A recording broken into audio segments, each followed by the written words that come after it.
imagine anybody else doing this pool for us after the experience we've had up to this point. I mean, it's just been just amazing. Hello, world.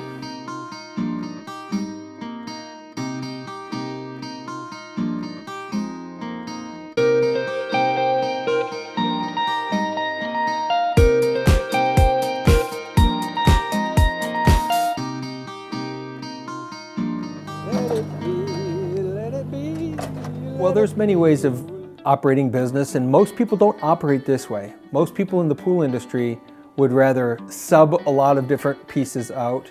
We've just found that to control the creativity, to control the ability to keep going and not waiting on people, if we could do it ourselves, why not do it ourselves? The challenge with it from a boss standpoint is now I have to keep track of more things.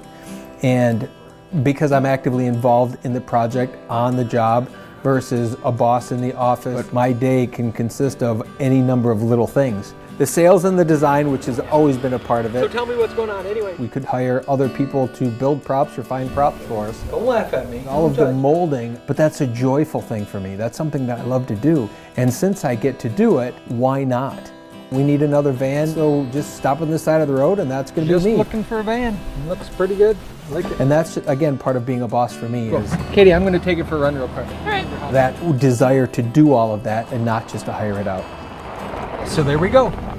Bought ourselves another work van. So the day in the life of Al, stopping another job selling concrete on a renovation, a pool I built, as she calls it, one of my originals, because it was 20 years ago or more that I built that pool. And I think, again, it just allows me to reflect where I've been. This is a really good example in the day of life of me, of the type of projects that I would have worked on earlier in my career, and then the stuff I get to work on now. There comes a time in every project that you just need to grade. You need to move dirt. You need to get the feel. And for me, I really believe, it's just my own little way, but I believe that the earth sort of tells me what to do, and I can plan as best as possible.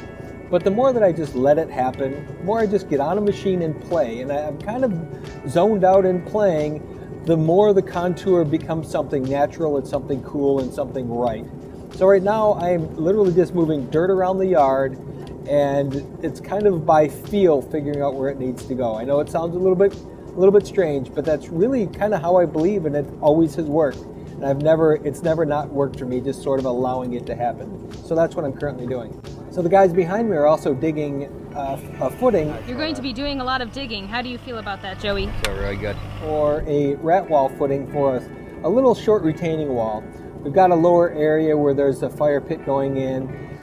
We do all the work in-house, and we don't get caught up or worried about, from a blockwork standpoint, about neat block work. We really don't need it. They're simply put there and filled solid with concrete and steel for strength, because everything we do is over the face. And we want to do a vertical wall that we can carve to look like shipwreck debris, as if it was used to build throughout the yard. This particular space, we're doing a fire pit that is in the shape of a pirate ship.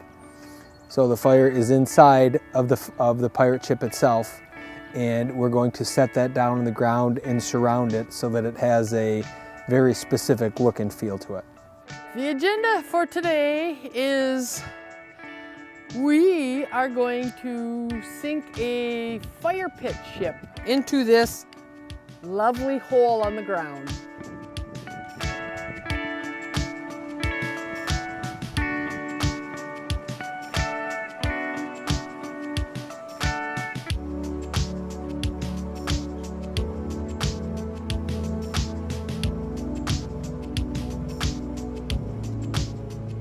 Yeah, these are really cool. Aren't those cool? Yeah. I have 4 of these. Do you really? Yeah. I spend my life looking for stuff that I can use. Things that I don't even know what I'm going to use them for, but I'm always looking for shape and something of interest.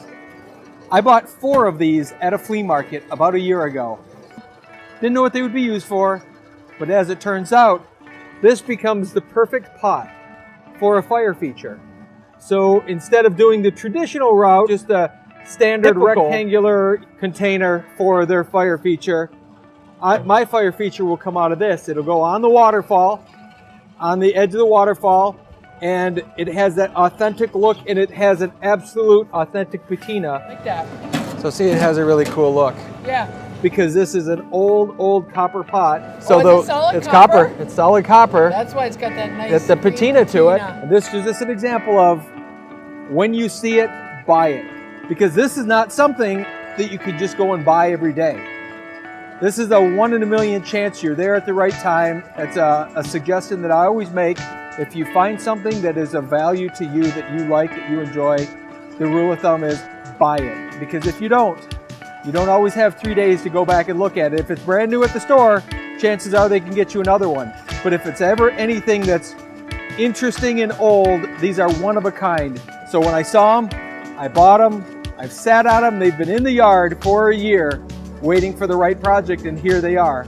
And they are absolutely perfect for what we're doing. Now we could match and do the same thing over there for fire, or we could do a barrel, a whiskey barrel for fire. I brought 2 of these today, Yeah. but we have, I like the symmetry of both of them, but That's I also what Katie like mentioned. the look of just something different. something different too, so She's- you'll have to play with it. Scared to death. I'm I like, love this, Al. so yes, let's concentrate. I want to get the plumbing up to here and figure out where the plumbing is going to go. And then I want to in there, get them sticking out. And then what we can do is fill that with concrete in there to kind of square this out. And then we'll box like a window. I wanted to start carving the broken area of the ship. So I came down here and I happened to notice where Al had carved a few days ago, this section right here, I could see on the concrete where he'd carved a distinct line showing delamination where the concrete was actually pulling away from the ship's foundation, the undercoat, the structure coat. The little pieces, you could see it's just smooth. There was no grip to it whatsoever. When you find something like that, you don't want to ignore it. It's gonna come off. This delamination is just a small episode. I find those are actually helpful qualities. It's almost like the cosmos is saying, you're being too boring, you're being, be a little bit more creative here. So usually when that happens, the juices start to flow. We're trying to figure out why did it wreck, why is it damaged? And Al had a cannonball hole over here, and now I've got a cannonball hole right by our entrance. There's more interest in the wall versus just solid planks. Now we have at least 2 cannonball features.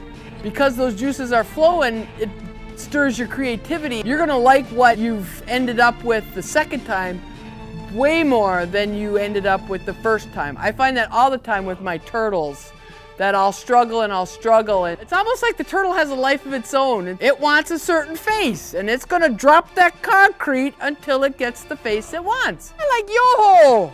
I was working halfway, and all of a sudden the name popped into my head, so this is going to be Yo-Ho, because that's what the comic pirates say, yo-ho-ho, and a bottle of rum. Though I don't think I'll put a bottle of rum near him. Yeah, we'll leave that to Anthony. My biggest turtle yet, because Anthony, he's got a peg leg and an eye patch, and I want to put lath on here. I want to mud the lath onto the back and then shape it around his legs. I love the jump turtle, I told Karen. We came out and looked at it afterwards and I'm like, oh, she did do the eye patch. And then Wendy picked up on the peg leg. I didn't even pick up on the peg leg. Oh, my UP. I try to hide a UP on every job. So, he's a Youper pirate. I like Yo-Ho. Right now I think he has my favorite face out of all of the turtles because I tend to make fun of Karen and her faces of the turtles. And I actually like Yo-Ho's face, so that there's that. Well, okay, if you looked at Andromos, they wanted it smiling, and the turtle just creeps me out there. So I like Yo-Ho's face. We are at the SpongeBob pool. So intermixed with the big projects, we have these smaller but really cool projects that we work out as well. We built this pool a few years ago, and what we were asked to do was provide shade. They wanted more shade in the yard. And this particular location right here, there was no easy way. So fortunately, we get to play. And when we play, we get to build things. And in this particular case, we're building palm trees. Now these palm trees are heavy-duty steel and concrete trees with 8-foot steel fronds. And the idea behind it is the fronds hanging down, it's going to create a lot of shade in this area in the evening. What are we doing currently? This is the next set of palm trees. This is what they started out as.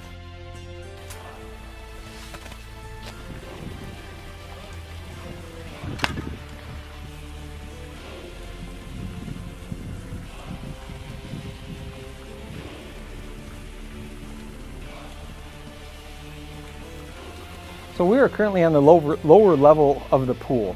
The shade structure was eliminated initially, but now that they've had the pool for a few years, they realize how much they weren't using this space because it was too sunny. There was no way to create shade. So we came back in and built something really similar to what the initial plan would have been in terms of a shade structure, and it's to create that Caribbean feel which goes to the SpongeBob, the beach scene, that type of thing. This sort of fits in that. It's this open concept. We have high winds here, so we really had to plan and build this to let the wind pass through it and not have an issue with it moving or falling. This was a heavy build construction to make sure that it wasn't moving. I do this because I love this. I don't do this to try to maximize money and how much can I get out of it. Ideally, what a customer would do is buy the vision and trust me to build it. Not cut, not change, not any of those things. I would hope that the customer could just trust me and say, here's my money, do right by me. And I'm always going to, because the money that I keep is the byproduct of just doing this really cool thing. This is how can I make cool shit all the time, to be the guy that builds cool shit. That's all I really want out of this. Sometimes when you're creating, you gotta take the homeowners and their kids into consideration. I don't know about you, but I like something more when I've had a hand in creating it. I like to be able to get the homeowners involved in their pool. When you have your hand in something, it feels so much more like yours. You're so much more proud of it. The perfect place that I found is the back of the waterfall. It's not super visual, so it's not going to be the first thing that a guest sees. It's not going to set the tone for the project because it's the back of the waterfall. You only see it if you know where to look. The girls just carved a lot of inside jokes. What's the other jokes we have? I have no idea what any of them mean, but they were giggling the whole time they were doing it. You are so messy. And even years from now when they see it, they will remember carving those in. And maybe they won't even remember what the jokes mean, but they'll remember that they got to make their mark. When they're enjoying their pool in the future, or when they're running around back behind their waterfall and they see that, it will resonate on a completely different plane because that was something that was created by their hands and their minds, and it's encapsulated in that concrete, in their pool. They got to leave their mark, just like we have been blessed to be able to do every day.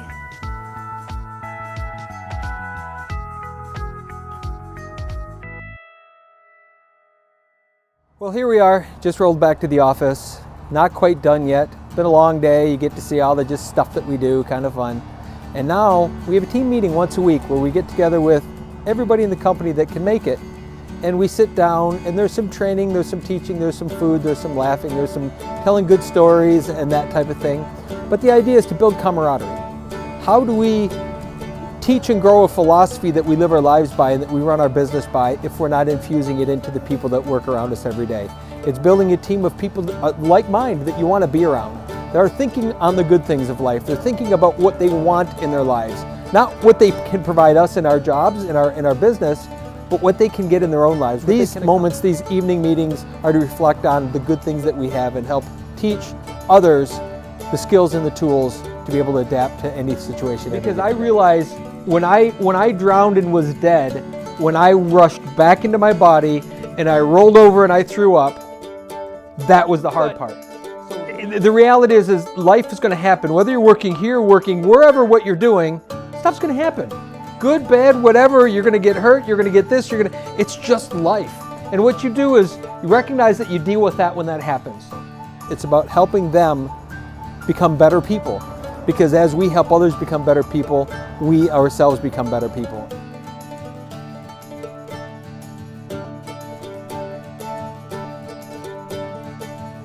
enjoy them and hear those birds.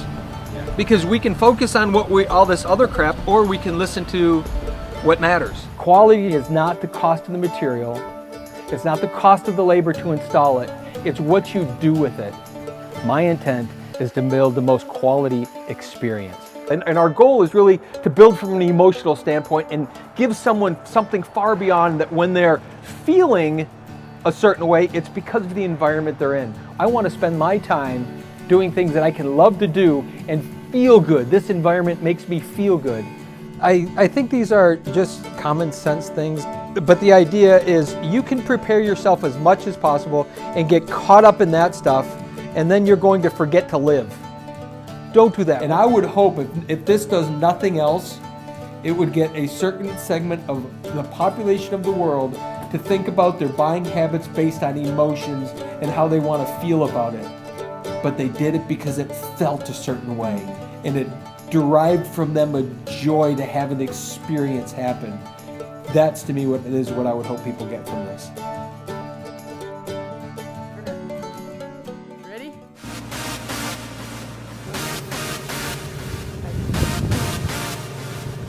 I'm not even filming.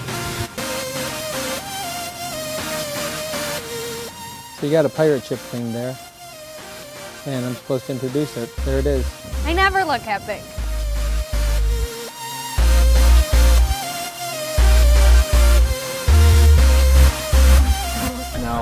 No, I'm known as the fruity pool guy. I am wearing a very limited edition Ask the Pool Guy sweatshirt. That character that they put on this shirt was from my 8th grade yearbook. I now have a limited edition, me as a 13-year-old boy, and that's the image that's on my sweatshirt.